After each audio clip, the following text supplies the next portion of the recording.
So in this example, we'll be studying 3 different problems, each of which involves multiple digital logic gates. The job here is to figure out how to expand our knowledge of each individual gate to see how they combine together and how they can interact with each other. Really, the key is to take it one step at a time to trace the digital logic as we progress through. So you can see here in the first problem, part A, I have an OR gate that has 2 inputs, a 1 and a 0. We understand that the OR gate will have an output of 1 if either or both of the inputs is a 1. Clearly that's the case here, and so therefore the output is going to be a 1. I'm going to go ahead and look at the inverter next. The inverter has an input of 0. We understand that the inverter just simply flips whatever the input is. So a 0 would become a 1, and that's what happens here. If it were a 1, it would have become a 0. We now see that there are 2 1s, and those 2 1s are being traced through these 2 wires so that they are also the 2 inputs that are being applied to the next gate. Here we see an AND gate that has 2 1s at the inputs. Well, that's pretty easy. If an AND gate has 2 1s, then the output is going to be a 1. In fact, that's the only case in which the output of an AND gate will be 1, is if both of the inputs are 1s. And so therefore, since F is directly attached to the output of that AND gate, F is equal to 1 in this circuit.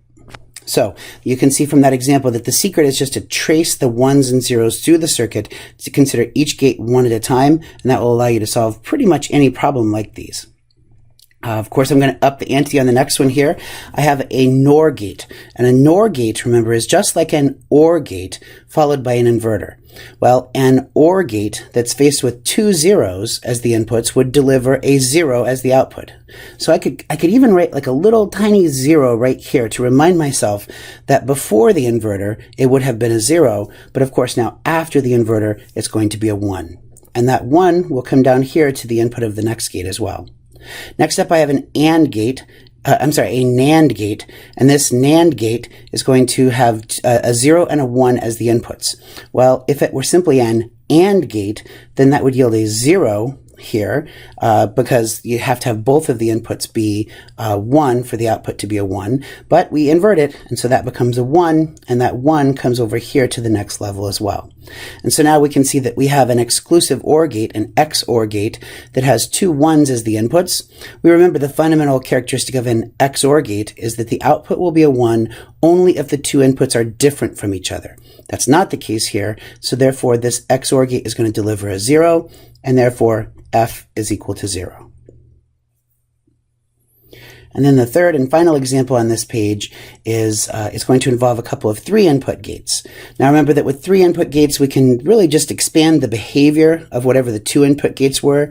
So I can look here, and again, I'm going to think of this first of all as an AND gate, and then put the bubble at the end to yield the NAND gate.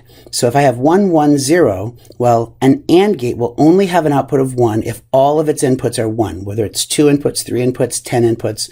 They are not all 1, and so therefore this would be a 0, which would be inverted to a 1. Now this sort of writing the intermittent 0 here, that's something that we won't probably do after a while. We definitely won't do after a while, but for right now, I'm just trying to help you sort of get up to speed on this. So that 1 that is the output is going to come through to the input of the next level. 1, 1, 0 on the OR gate. Well, if any of the 3 inputs, or all of them, or 2 of them, if any one of the inputs is 1, then the output of an OR gate will be 1, but the output of a NOR gate is inverted from that, so that'll yield a 0. That brings a 0 as the other input here, and the second level is simply just an AND gate, which requires both of the inputs to be 1. That is not the case here, and therefore this is simply a 0. And so F is equal to 0 in this case.